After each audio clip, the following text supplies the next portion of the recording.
Hello everybody, my name is Tide Statistic, and today I'm going to be talking about this game called Experiment Gone Rogue. In a dystopian future, an alien race known as the Serenians rule over Earth and are building an army of genetically engineered humans. Step into the shoes of an escaped experiment and wreak havoc against the facility in which you were created against your will. The minimums for the game is pretty low with an i5, 4 gigs of RAM, and a 970. I mean, that's kind of just the bare minimum that any VR game would really run at, so looking pretty good from there. The number one ballsy thing they did was move the character really fast on like platforms, because you obviously have to transport yourself places, and the one thing they did was make these really fast moving platforms. Like you'll get like little motorcycle things that you can go one destination to another that's automated.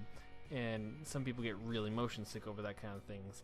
I get motion sick while playing VR, but I've only had it happen to like 2 games, and that's where I wasn't able to control my body and it would start rotating me, and I was like, not about that life.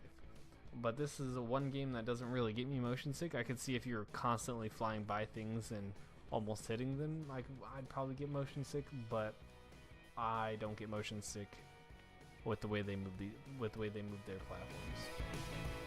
Do keep in mind this game is still in beta, but if I was to rank this game on a beginner to an expert level, from being able to pick up VR and know generally exactly what you're doing, I would say this would probably be somewhere towards the expert level. This has quite a few different mechanics that if you were prone to VR or you've played VR in the past, you would know what to do. Like, it has a lot of different small things. I digress. This is one of the platforms that you transport on. There's quite a few of them. It goes pretty fast, and I could see how it could be kind of disorientating, and you could get kind of motion sick, but that's not an issue in my case. This has a lot of noticeable aspects, like shooting, you got climbing, you got boss fights, which is pretty cool. You fight quite a few bosses. Throwing, which you can throw a grenade. It took, like I said, there's no real tutorial, so it took me a minute to learn how to do everything. Like in any other game, food heals you, and this game actually has a low-key storyline. You got these interactive little terminals that you can access, and it gives you some type of dialogue, I guess. This one's more of just a weapon dialogue, and it gives you a weapon, but there is a scientist that makes different log posts that goes into detail on the things that happen there, because this is Earth. We're on Earth, but it's run by aliens, and the aliens are genetically modifying the humans to their liking.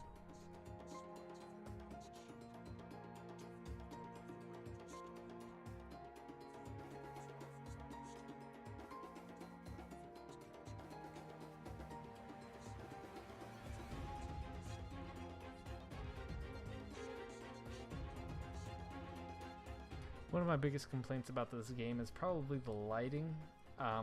As you can tell, you can't really see good down the sights. You do get an assault rifle with a really nice reticle, like a big ass red dot, but the lighting further on in the game, it kind of makes it hard to see enemies, but I guess that could really vary.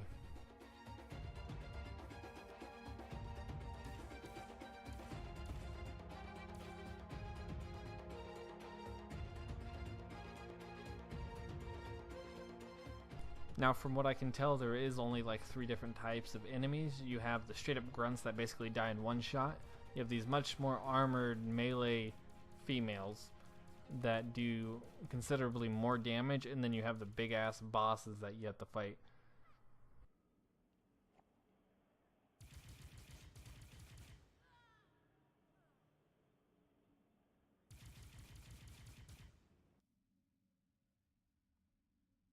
Sudden change in my station today.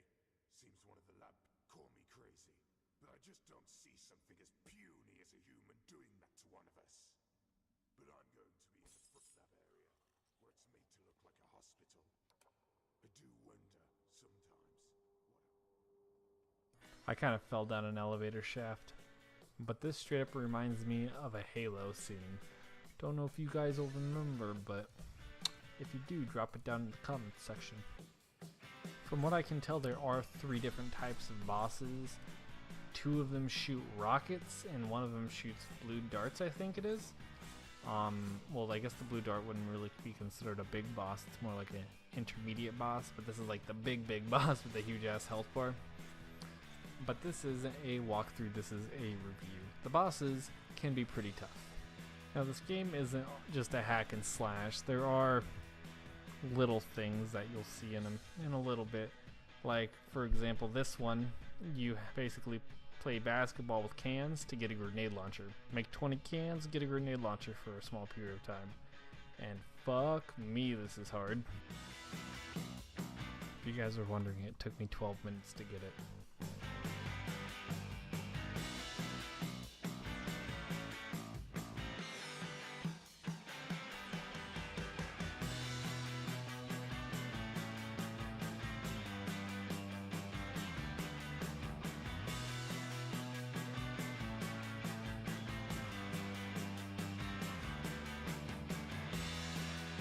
Now the area that I'm in is currently a science lab. This is where they genetically engineer soldiers, supposedly.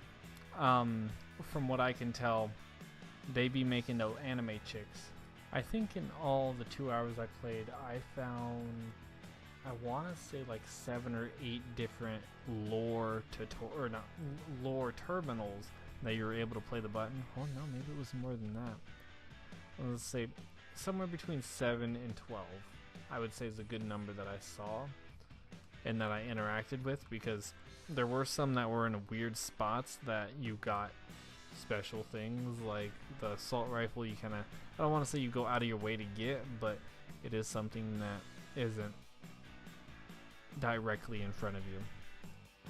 Do keep in mind this is not E for Barney Town. This is more of an A for adults type of game, I guess you could say.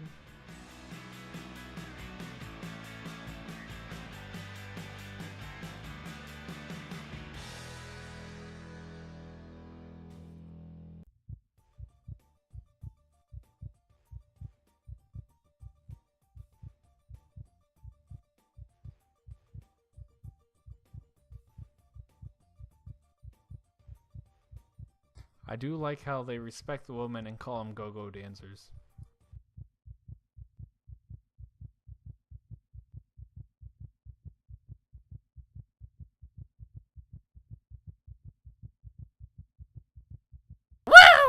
After R&Ring, you get back to hack and slashing some grunts.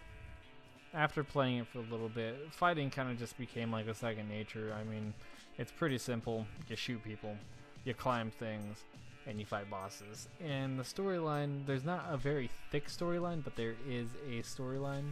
Like, if I was to describe it, it's thin enough to understand what's going on in the situation, but it's not so thick if you really wanted to get immersive, or if you wanted to get immersed inside of the story, it'd be a little hard.